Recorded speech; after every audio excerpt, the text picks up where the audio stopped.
and I will offer it up for a burnt offering. I'm like, God, Hello everyone, welcome to this week's episode of In the Bible. This week I'll be discussing Judges chapter 11. I'll give a background story of what happened from verse 1. So it's about Jephthah. Jephthah is a mighty man of valor who had to leave Gilead because his kinsmen were like, we don't want you in our midst. So at a particular point in time, the king of Ammon, sent a memo to Israel that they want to, fight. They are waging war against the children of Israel.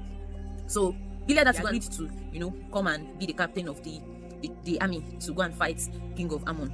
So when Jephthah came back to Gilead, he sent a memo to the king of Ammon that, why are you waging war against us? So the king of Ammon responded that Israelites took some of their land, blah blah blah. And Jephthah was like, oh, this land we're given to us by God because God gave us when we were coming from from the wilderness to going to the promised land. God gave them all of those land and all of that. But the king of Ammon was like, no, that they must fight this war.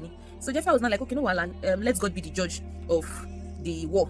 So they were preparing to fight. Moving to where stood that for me in the Bible. And Jephthah vowed a vow unto the Lord and said, if thou shalt without fail deliver the children of Ammon into my hand, then it shall be that whatsoever cometh forth of the door of my house to meet me when I return in peace from the children of Ammon shall surely be the Lord's, and I will offer it up for a burnt offering. I'm like, God, it was just a very, a very powerful vow. And reading further in this chapter, we're able to see that God gave them victory and all of that. Go back home. Guess who came out first to greet him? His beloved daughter. It was so painful. It was so, when I read this particular, I've been reading this particular verse, but when I read it again, it was like, God, which kind of vow is this?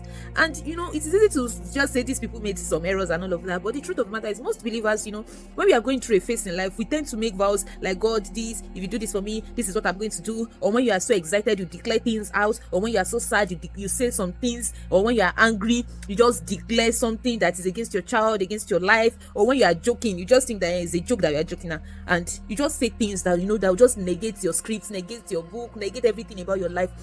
As a believer, we must be conscious of things we say. We must be intentional. We can't just be saying things out of I'm joking, or no. We have to be intentional. I pray that God will help us. This Bible part, at the end of the day, he had to actually offer the daughter as a burnt sacrifice. So I don't know what was in his mind before he made that vow. But as a believer, we must be conscious of things we say on a daily basis, jokes we make. We should not even allow people to say things negative into our life. We should negate it immediately. I pray that the Lord will help us in Jesus' name. Thank you, and have a lovely day.